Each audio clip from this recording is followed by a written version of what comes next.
حالا خطبه نکاح. خطبه نکاح. صیغه ازدواج دائم. صیغه ازدواج دائم. امام جواد علیه الصلوات و السلام در هنگام ازدواج با دختر مأمون بعد از ایراد خطبه به مأمون فرمودند: محمد ابن علی ابن موسی علیه الصلوات و السلام ام فضل دختر عبدالله مأمون را خواستگاری می کند و مهر او را به اندازه مهر جده خود حضرت زهرا سلام الله علیها که 500 درهم بود قرار می دهد و می فرماید: ای امیر المؤمنین، با این مبلغ مهریه دختر خود را به ازدواج من در می آوری؟ مأمون گفت: بله ای ابا جعفر، ام فضل دخترم را با این مهریه به ازدواج تو در آوردم. آیا شما این ازدواج را قبول نمودی؟ امام جواد علیه السلام فرمودند: بله، ازدواج را قبول کردم و به آن راضی شدم. به آن راضی شدم. در کتاب الاحتجاج جلد 1 443.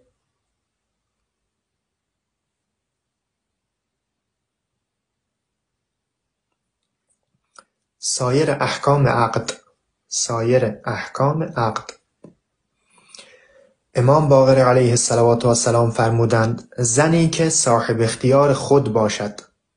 زنی که صاحب اختیار خود باشد یعنی باکره نباشد، در صورتی که سفیه نیست و سرپرستی برای اون نباشد، خودش میتواند ازدواج کند. احتیاج در اجازه پدر یا کسی دیگه ندارد. کافی شریف جلد 5 336.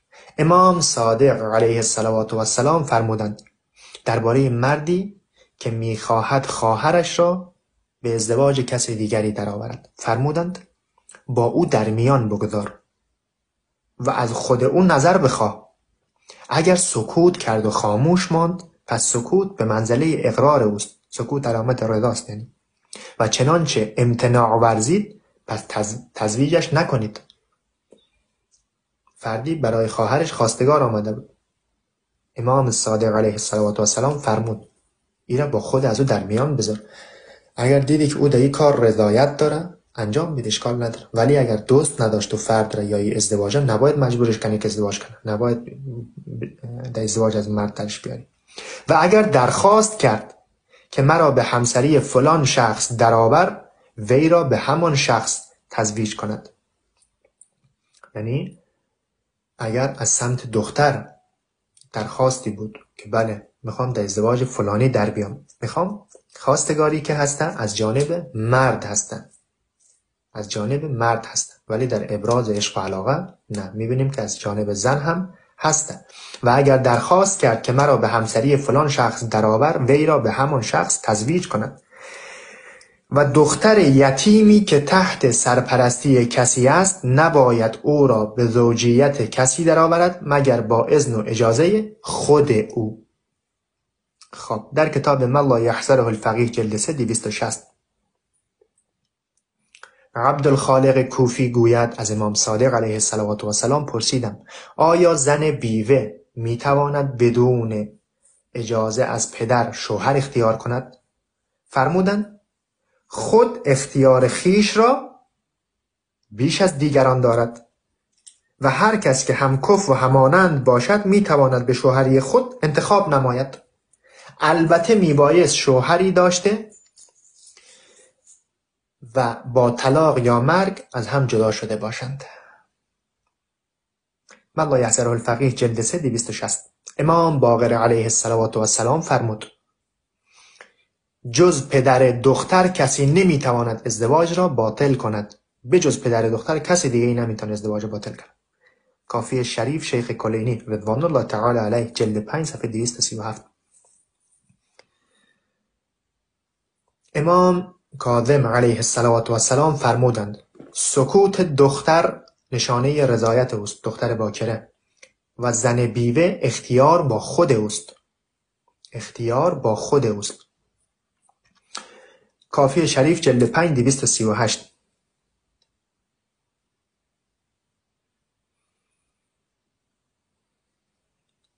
محمد ابن اسماعیل میگوید خدمت امام کاظم علیه السلام عرض کردم دختر نابالغی به وسیله پدرش شوهر داده می شود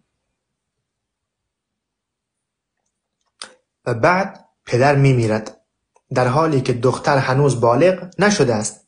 موقعی که این دختر بالغ می شود و هنوز به خانه ضفاف نرفته باشد آیا تزویج پدر قاطعیت دارد؟ فرمودند تزویج پدر قاطعیت دارد و باید تسلیم این امر باشد.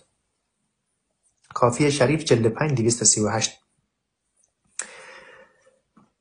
عبدالله ابن سلت میگوید از امام رضا علیه السلام پرسیدم دختر کوچکی که پدرش او را شوهر میدهد آیا میتواند به هنگام بلوغ مخالفت کنند؟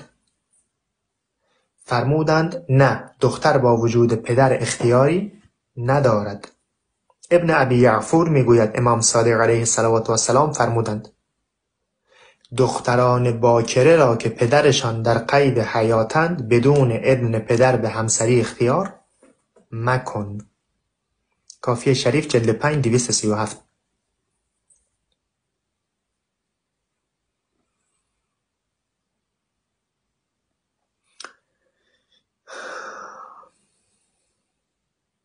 به امام صادق علیه السلام گفته شد اگر پدر دختر دامادی را انتخاب کند و پدر بزرگ دختر داماد دیگر را تکلیف دختر چیست؟ فرمودند اگر پدر بزرگ قصد ضرری نداشته باشد اولویت با اوست در صورتی که پدر قبلا او را شوهر نداده باشد. کافیه شریف جلد 5 238. خوب دقت کن. ابن ابی یعفور میگوید خدمت امام صادق علیه السلام عرض کردم من علاقه دارم با دختری ازدواج کنم. پدر و مادرم دختر دیگری را برایم در نظر گرفتند. تکلیف من چیست؟ خود فرد یک دیگر را دوست داره، پدر و مادرش یک دیگر را براش خوش بدن. فرمودند امام جعفر الصادق علیه السلام با آن زنی که علاقه و تمایل داری ازدواج کن و از آن زنی که پدر و مادرت تمایل دارند صرف نظر کن. یعنی با همون زنی که خودت دوست داری ازدواج کن، نه اون کسی که خانواده انتخاب میکنن. کافیه شریف جلد 5 242.